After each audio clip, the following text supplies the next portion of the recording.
Bonjour à tous, je suis Gilles Mansillon, je venais vous saluer aujourd'hui. On se prépare pour des bouleversements internes et externes, avec ce qui arrive l'année prochaine va être extrêmement transformationnel.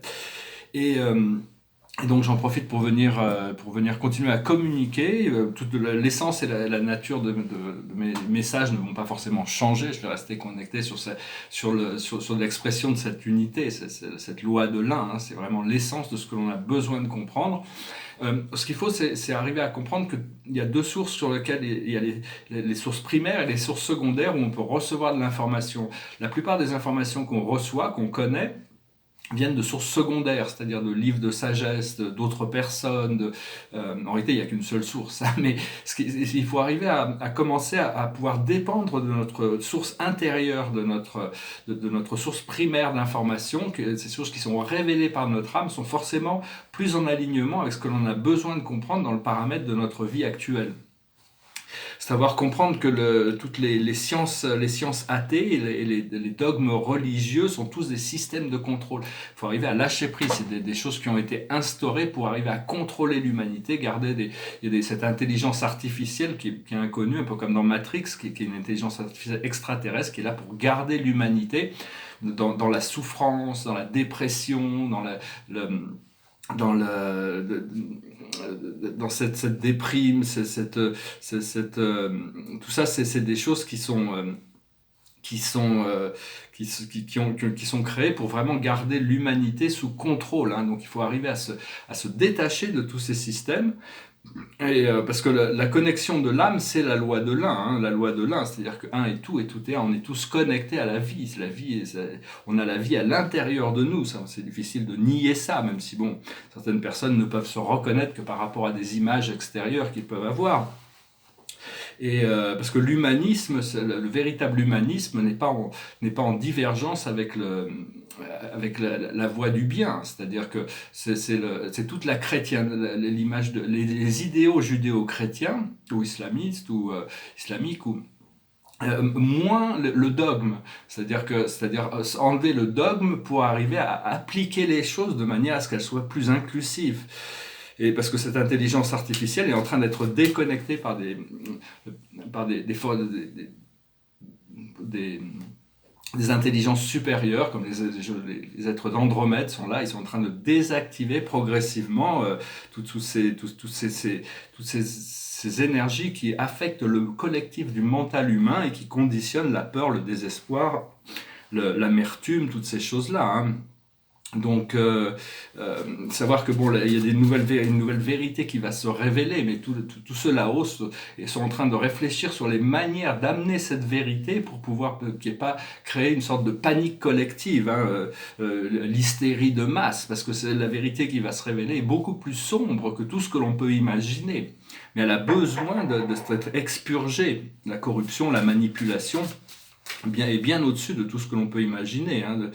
Donc, savoir que bon, tout ça, ça a été créé par des forces extraterrestres au départ, c'est des reptiliens, mais il y a aussi des forces reptiliennes éclairées qui sont là pour contrebalancer et mettre fin à ce programme. Je voulais dire aussi, la Terre, c'est un être vivant.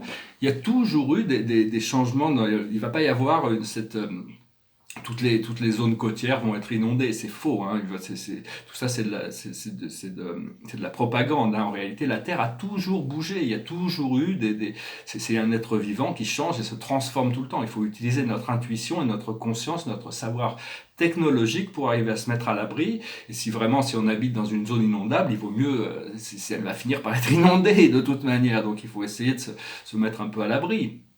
C'est juste du bon sens, de toute manière. Mais enfin bon, c'est pas parce qu'on vit dans une zone côtière que tout va être inondé parce que le niveau des mers va monter.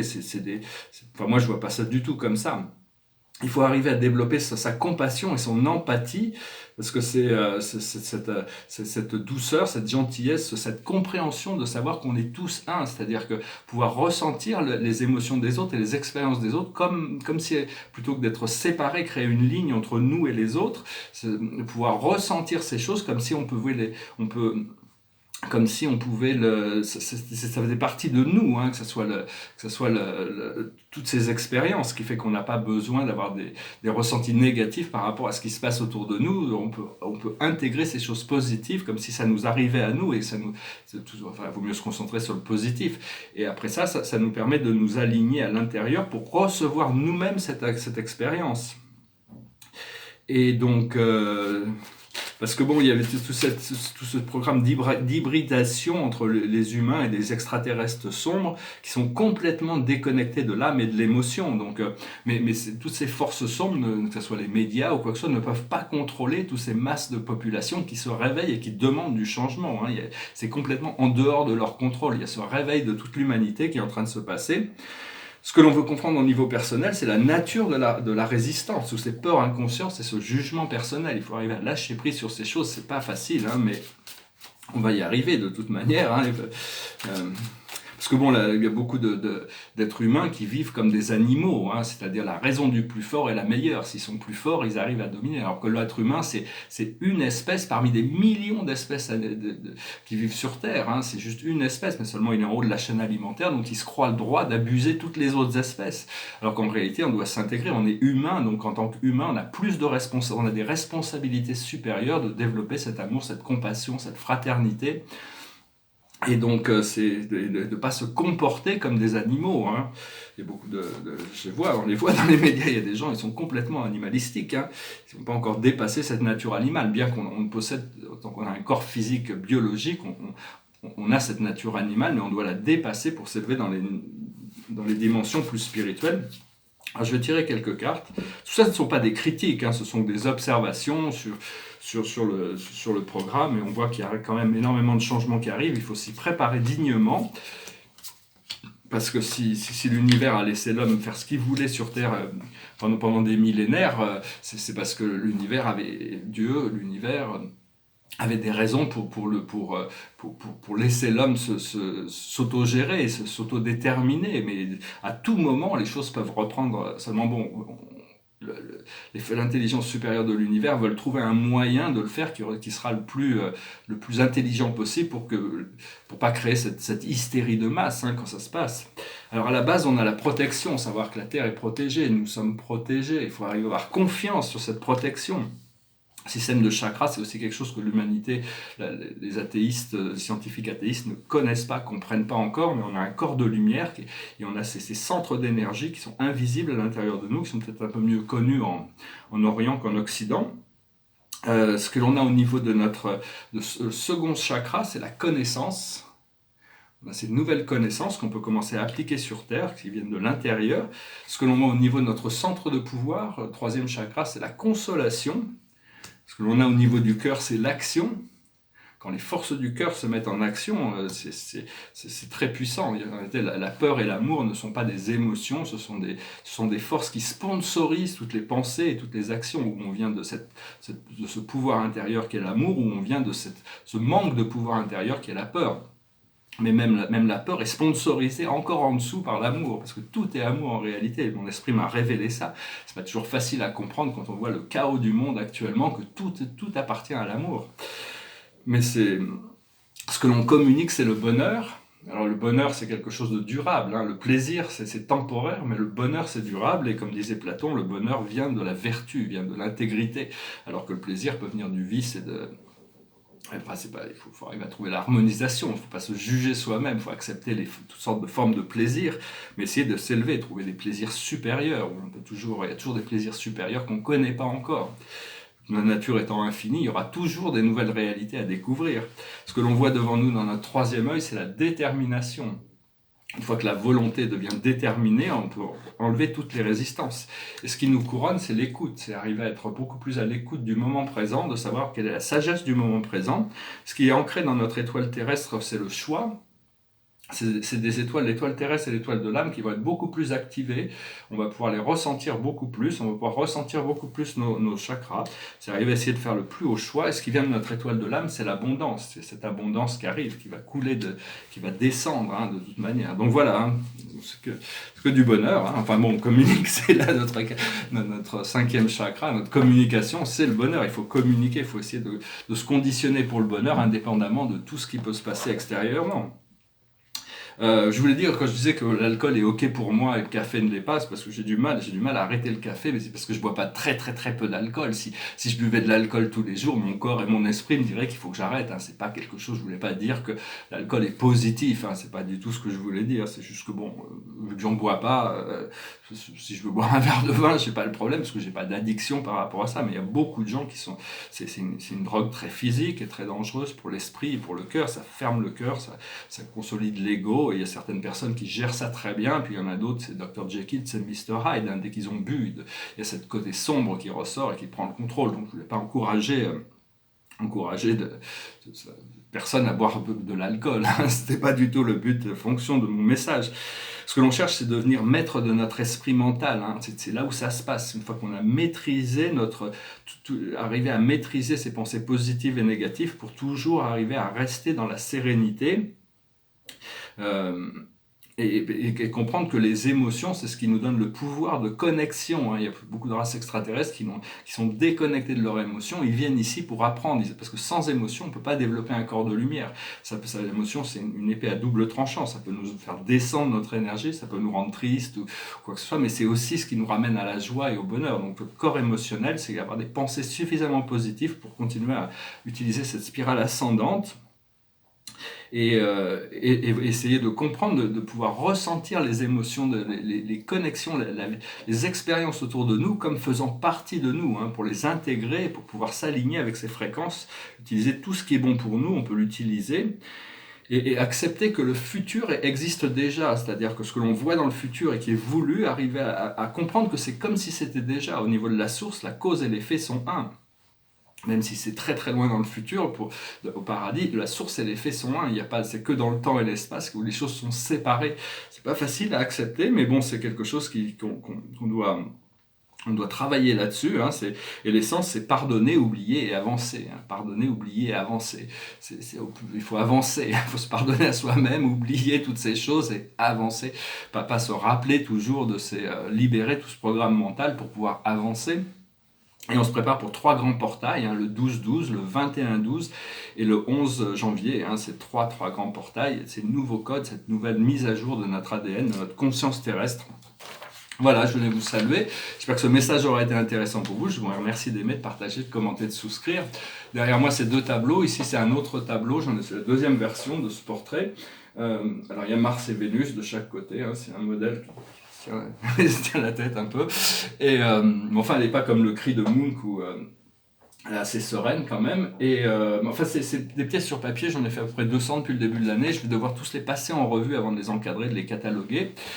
Et voir pour ceux qui ont besoin de détails, je les montre comme ça, mais bon, elles seront plus officiellement montrées, je suis bien sûr qu'elles soient bien finies, je suis assez perfectionniste, mon côté dragon. Et ici, c'est un tableau de cosmologie sur le super univers d'Orvonton, parce qu'ici, il a beaucoup de détails, il est très beau, enfin moi je le trouve très beau, il est très, très puissant, mais ça m'a pris plusieurs années pour développer ce tableau en particulier. Et il est signé en haut. Et donc, quand je vais montrer ces tableaux, je vais les cataloguer. Je pensais les montrer comme tout le monde, de manière chronologique pour montrer l'évolution. Mais je pense que je vais quand même les montrer chronologique, mais je vais les réunir par thème parce que j'ai pas mal de thèmes. Ça, c'est les tableaux célestes, organiser tous les tableaux célestes, les tableaux cosmiques, les tableaux astrologiques, astronomiques, les organiser par thème pour voir l'évolution du progrès de chaque thème qui sont quand même très très propres à moi. À ma propre expression picturale. Et puis les papiers seront organisés différemment. Enfin bon, j'ai des pastels sur le hiking aussi, j'ai des séries de pastels sur le hiking qui vont. Je fais plein de choses à organiser. Je me dis pour organiser ma vie. Je dois essayer de le voir comme si c'était déjà fait. Ça va faire avancer le programme. Hop, cette toile aussi, je vais vous montrer, puisqu'elle est là. C'est une toile assez minimaliste, elle est chez Shumna. c'est un nom indien qui parle de la rivière de la vie, hein, ça s'appelle The Great River of Life. Alors, c'est des tableaux assez avant-gardistes, hein, futuristes un petit peu, c'est-à-dire c'est pas forcément les plus vendables actuellement parce qu'ils sont assez uniques, assez. Mais enfin, il est assez fort, je trouve qu'il a un bon dynamisme, et il nous rappelle certaines choses. Il active tous ces tableaux activent des codes génétiques, activent des codes à l'intérieur de notre ADN parce que ça nous rappelle des mémoires, ça active des choses. Alors bon, c'est des tableaux qui trouveront un sens plus tard, hein, qui vont s'organiser. Souvent, quand on est très avant-garde, c'est très difficile il y a beaucoup d'artistes comme Cézanne, Van Gogh, Gauguin, il y en a plein, Modigliani, qui n'arrivaient pas du tout, hein, ils n'étaient pas du tout considérés comme des artistes importants pendant leur. Beaucoup sont morts un peu jeunes, donc ils n'ont pas eu trop le temps de pouvoir profiter. Alors Picasso et Matisse ont vécu beaucoup plus longtemps, et donc même Monet, Renoir, tout ça, et au départ, ils n'étaient pas très très populaires. C'était pas vraiment eux qui tenaient le haut du panier. Enfin, il y a besoin d'être avant-garde. C'est plus important dans un artiste d'être unique et de porter quelque chose de nouveau, même s'il doit y avoir un certain sacrifice du temps pour arriver à se faire comprendre. Donc voilà, je vais tirer quelques cartes après avec le tarot des archanges, hein, puis je vais chanter cette petite chanson. Je chanter une chanson. Il y en a une qui me passait par la tête, mais j'ai pas les paroles. Et puis, elle est difficile à chanter avec sans musique. Ça va venir, la musique va venir aussi. Cette chanson, c'est une chanson qui s'appelle So Happy Together. It goes like this.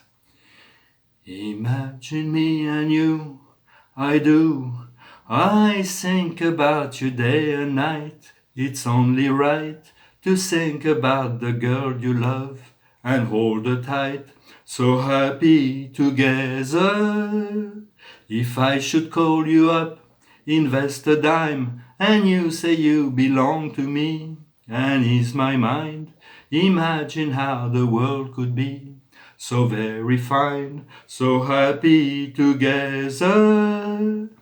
I can't see me loving nobody but you for all my life.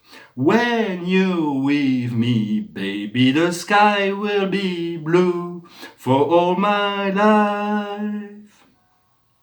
Me and you and me, no matter how they toss the dice, it has to be.